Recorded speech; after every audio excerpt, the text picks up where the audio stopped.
What's going on? A little bit of a gear video today. I picked up a little something for kind of a Christmas present to myself.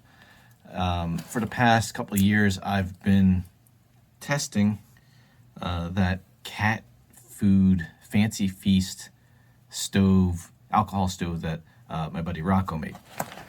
And I decided, might as well, I don't need a knife for this, might as well go ahead and get myself a little more permanent stove. I have it downstairs. That stove is just a fancy feast cat can with like a tomato paste insert and then that carbon felt, and it works really well. The problem I've had is I go through the tomato paste inserts pretty fast. As they burn and then they get moisture on them while you're out, they kind of rust. So I decided, I think alcohol has proved itself as being a reliable stove. I don't know why I was so hesitant to try that out in the first place. But so I picked myself up new stove. Something else in there too. That is the wrong thing. Not related to the stove, but I gotta look at it. That looks like the wrong thing. All right, anyway.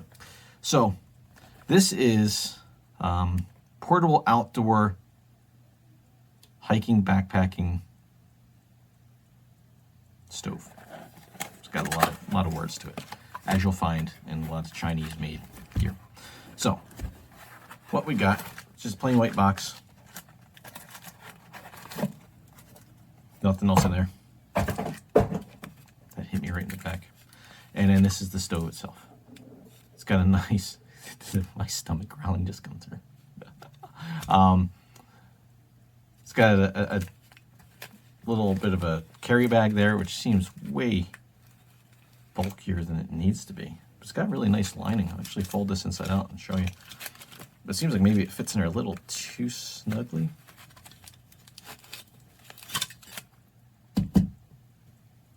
Well, I thought it had like a reflective liner, but it's just like a mesh almost inside. So there's the bag. Here's the whole stove kit.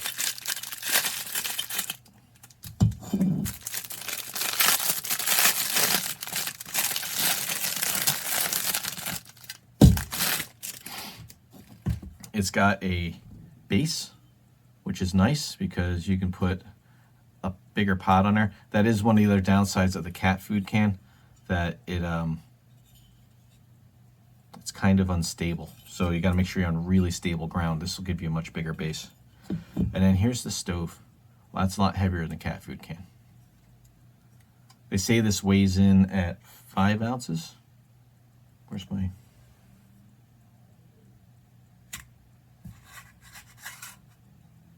All right, I'll find the scale here in a minute. But it's got 3 parts to the stove itself. It's got 2 lids and then the stove. The stove body is made out of brass.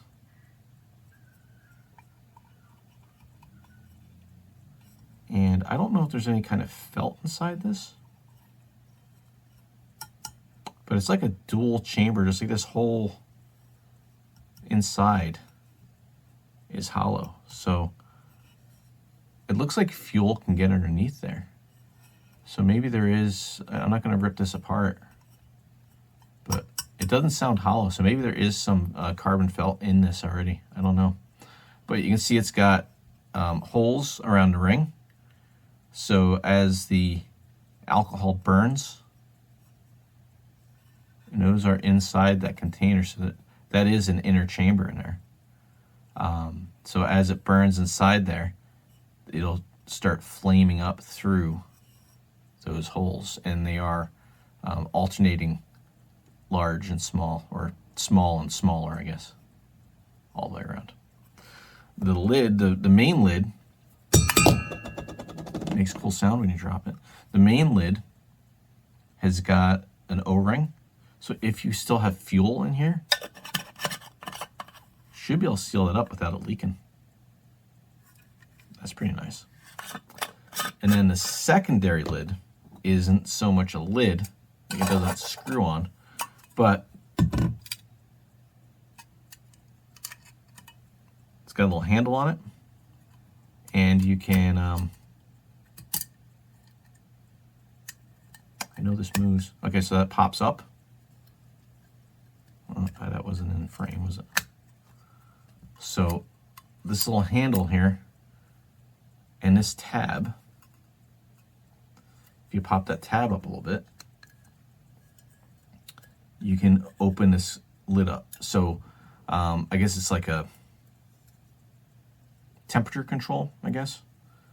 You can have this on the flame and control the amount of heat that comes out of it that way. Or if you've got it closed, if you've got it snapped down, you can use it to snuff out the flame. So if you put too much fuel in, you're burning it, instead of trying to blow it out, you got the nice handle, you just put that on, it puts the fire out for you. Once the fire's out, it cools down, put the lid on, you don't have to worry about dumping the fuel into back into your container. Now I'll show you the stand here with it too.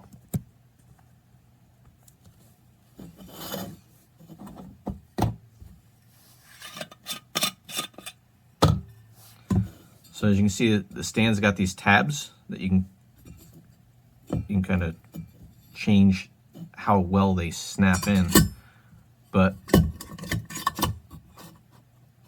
you can put the stove right in there, sit on the base,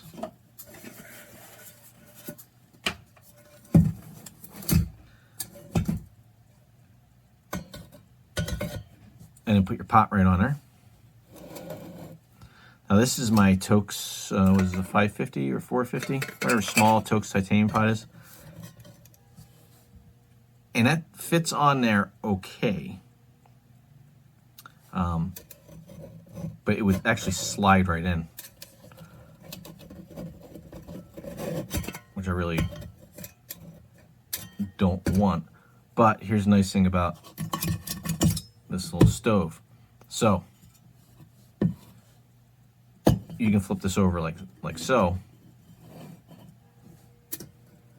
Put the stove on there. Or if you want to get more distance between the flame, you can set it on top of the stove. Put your pot on there. So if I was using like my bigger, like my solo stove pot, or something bigger, even like a frying pan. But I think for what I'll do is I'll wind up setting it up like this, which will give me a much sturdier base. I put my pot on there, and this stand will also act as a little bit of a wind guard. Does make it harder to put the flame out though, without taking that off.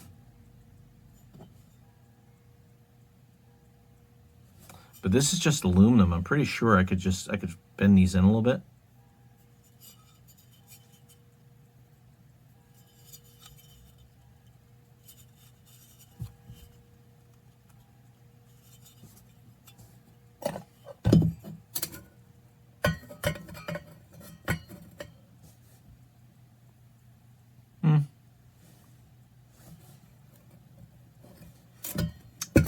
Not so much.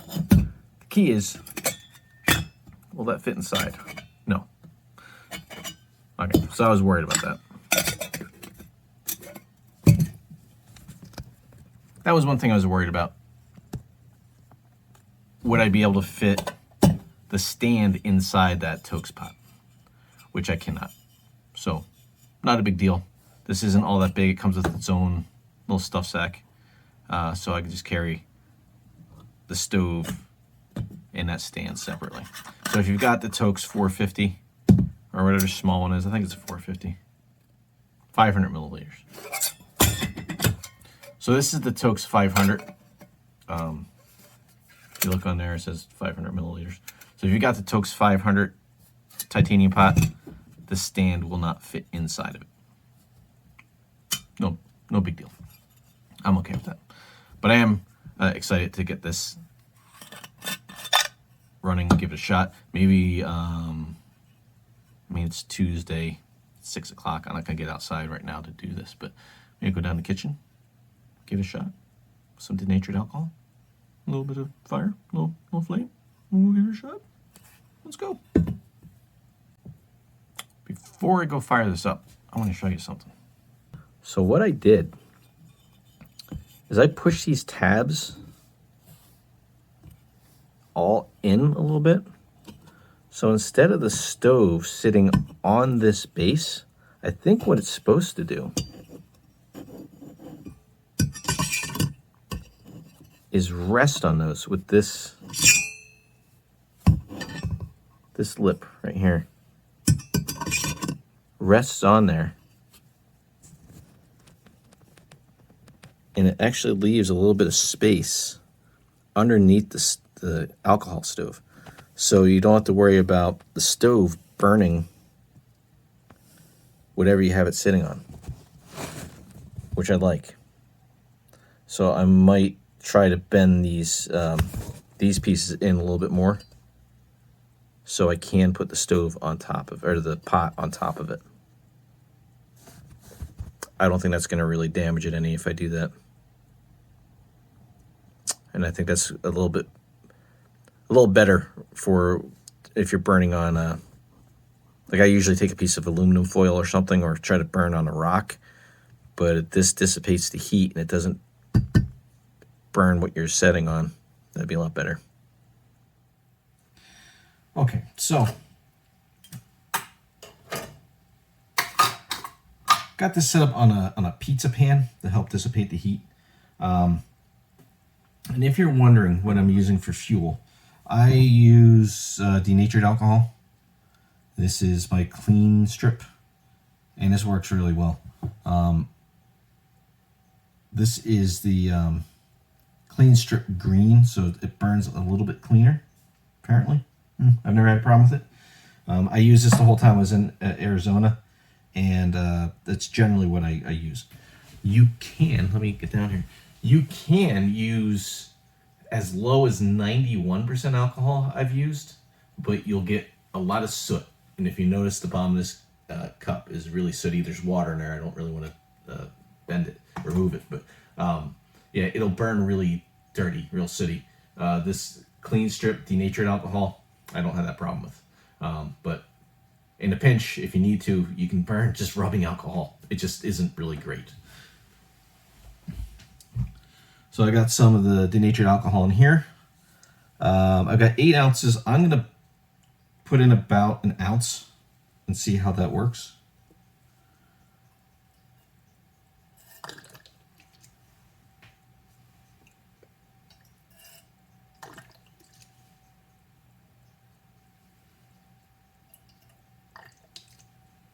All right, so that is about an ounce of rubbing alcohol, or not rubbing alcohol, denatured alcohol.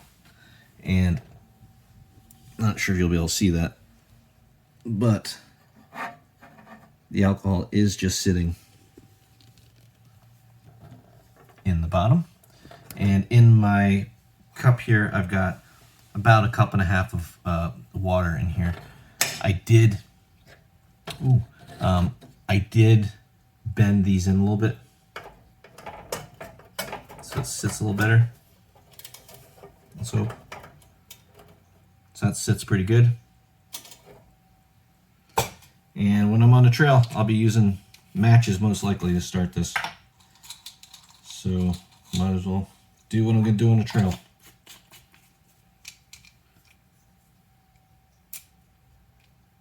Need a new striker.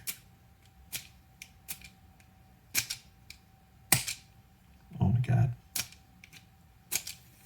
There you go.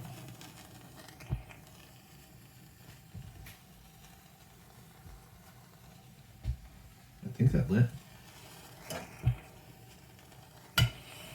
Well, it's lit now. So with these stoves, you gotta let the stove heat up a little bit, and then you'll see it start to flame out through the openings. And I'm also going to open a window a little bit.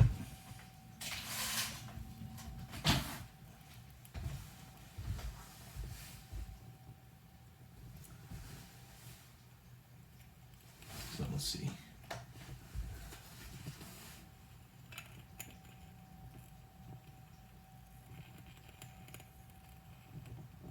There you go. Almost.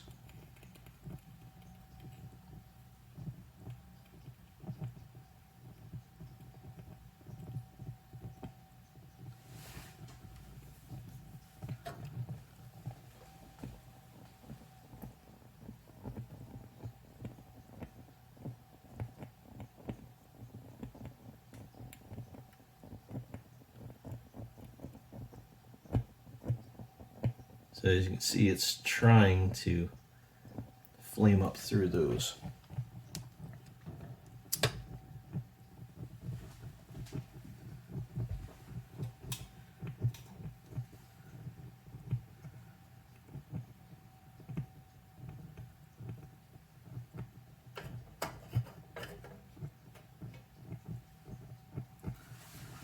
So see how long it takes to boil a cup and a half of water.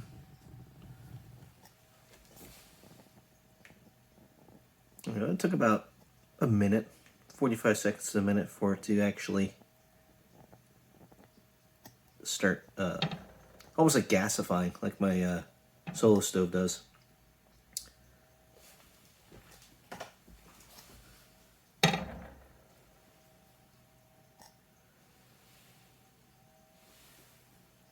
That's a really good flame in there.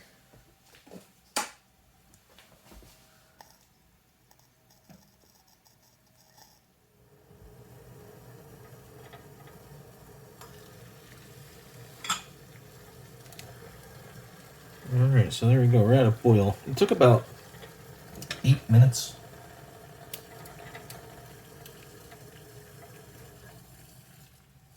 It took about 8 minutes from the time it finally settled. The flames started to, what they call a flowering. So let's go ahead and put our cap on there. And it puts the fire out. How nice is that? So I don't know how much alcohol is left in there, but that was a little under an ounce of alcohol. 8 minutes to boil, maybe a little over a cup and a half of water. Maybe a little slower than the cat food can, but this is the first burn with this. And I mean, obviously a lot slower than a canister stove. But with an alcohol stove, you're not going for speed, you're going for lightness. And in the winter, canister stoves, they have some problems. You know, you got to have a special mixed fuel, and it helps to have either like a white gas canister where you can pump it up, or an inverted nozzle, whatever they call that, like an inversion stove where you can tip the canister upside down. So you gotta have something special anyway. And below certain temperatures, they just don't really like to work well anyway. The alcohol doesn't really have that problem. It just might take a little bit longer, but it's a lot more reliable in the winter. And that's kind of why I got this. And it's pretty lightweight, 5 ounces. I'll find my scale before I finish this up, and we'll find exactly how much that thing weighs. All right, so I found my scale.